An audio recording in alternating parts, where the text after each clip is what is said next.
Hey there gang, Your Guitar Sage, part 2 of bar chords, how we're going to learn over 250 chords in a short amount of time to increase your chord vocabulary. So if you haven't watched one, of course, go watch it because it's really going to help out a lot. You're going to be really confused if you hadn't watched one, okay? So I broke this up into, I'm looking at my chords here on my screen. I broke this up into 6th string root chords and 5th string root chords, and unfortunately I didn't get to the very last chord that I wanted to talk about in the 6th string root, and that's the major 7 chord. And we technically could play an E major 7 like this.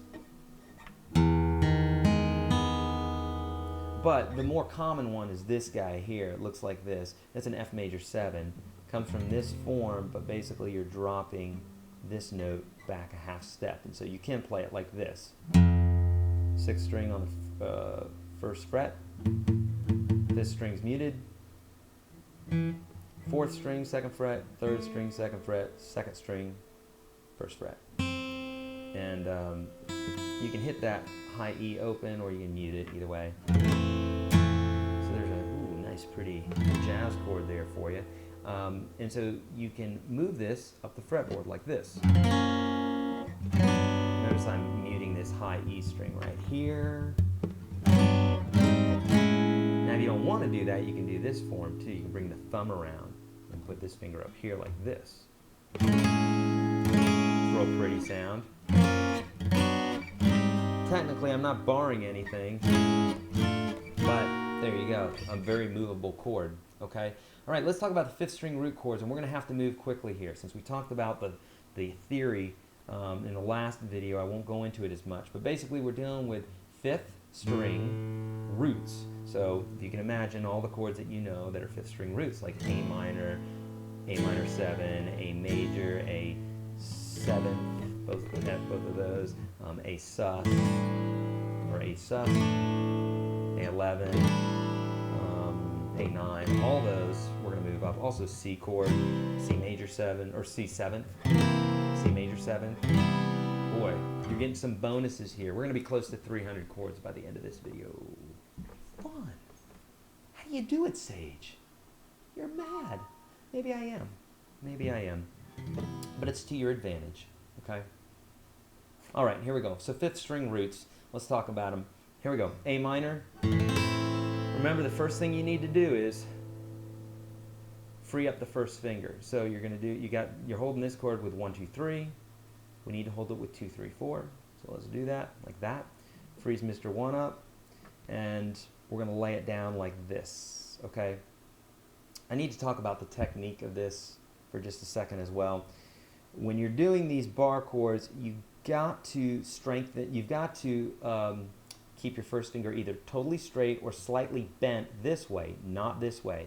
If you do that right there on your bar chord at all, your bar chords are going to blow. So you got to do like a totally straight finger or even somewhat backwards like that, hyperextended. Don't do that to your knee, that hurts, but you can do that with your finger. Play these bar chords. Really important that you get that down, and that just takes time, partially technique and partially strength.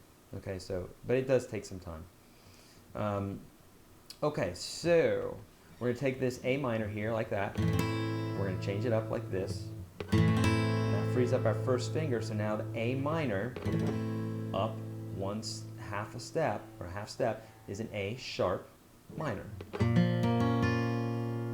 Up again is a B minor, C minor, C sharp minor, on up the fretboard. Notice that nothing changes in my form, it just moves up. And I'm not really doing anything different, okay? It's just the same form, just up a fret. If you end up doing something like this, or if you end up doing this, your chord's going to sound screwy. Don't do that, okay? So there you go. So we got to book through this. Here we go. Here are the chords you can do it with. A minor 7, A major, A7, this form of the A7. You can do that one too. A9, A major 7, A sus. Actually, here, let's do this one. A11 or A4, oftentimes called. Also called a sus chord, but a little different. These are all the chords you can do this with. Each one of these you can play up the neck. We'll fit some more in here. We did our 7th chords. C major. We can do that one. I'll show you that one in a minute. C major 7. C 7th. Diminished chords. Both of them. These are all movable up the neck. Okay, so let's talk about, let's try our C chord here, okay?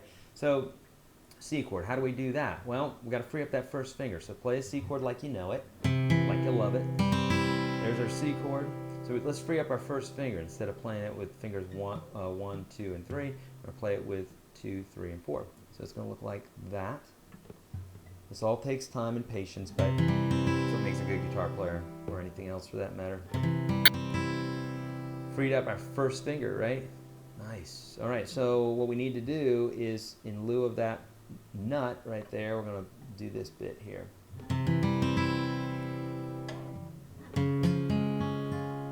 Okay. Now, at first, this chord's a real bear. It's tough, but man, I use this chord all the time. And it's really very useful, not only for strengthening your hand, it's good for understanding the fretboard better, and bottom line, you're just going to use the chord in other stuff. I use it all the time. If someone wants me to play a D flat major chord, I usually play it like this. I usually don't play it like this, because that chord blows. I think this one's nice. Okay, so there you go. There's the C chords. How about C 7th chords? So here's our C. C 7th looks like this. Now for this one, this is a little tricky. You gotta just play the 4 inside strings. Leave 6 and 1 out of it. They hadn't done anything. Okay. So it goes like this. So what I'm doing is I'm thumbing this guy, muting this guy, and just playing like this. So this isn't so much a bar chord, but again, a movable chord, and pretty much in the same category. Use this one all the time. Great exercise for strength, and also, again, knowing your chords, okay? So there's our C7 turning into a bar chord. And let's talk about the C major 7th. Here's our C chord, here's C major 7. Let's free up the first finger even more, something like this. Get it where our first finger can do this. There we go. Sliding it up a half step, so the nut has to come up a half step, so we get this.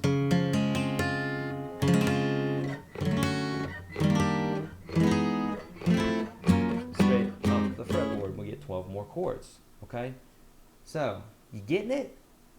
Yeah? Sure you are.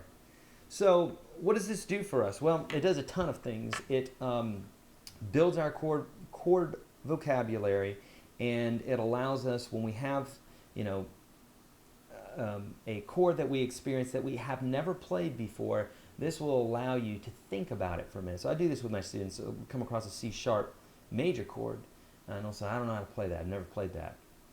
You don't have to have played it before. What's a C chord look like? Bam. What happens if you put a capo on?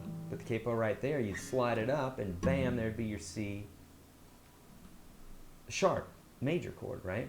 Well, we don't have a capo, so we need to do something here. Either bring your grandmother over to lay her finger right there, or your friend or something, or you do it. Obviously, you do it in this case. That's what the lesson's about. And then you get a C sharp major chord. Okay? Very cool stuff, and very useful. So, if you haven't already, go to YourGuitarSage.com and check out the ebook that I have there. It will really help with these types of concepts. So we're building a foundation here of knowledge of the fretboard and formulas and patterns and stuff like that. and it's a great, fast way to learn this stuff. And it's not cutting any corners. It's just being very efficient, and it's going to help you a ton with these tunes. So if you haven't already, go there and check it out. Keep tuning into the videos here. If you haven't already, hit subscribe, and spay and neuter your cats. It's an important thing too. And help old ladies, help your old ladies across the street. That's helpful. Be nice to your neighbor. Listen to your folks. All that good stuff. Okay, your Guitar Sage later.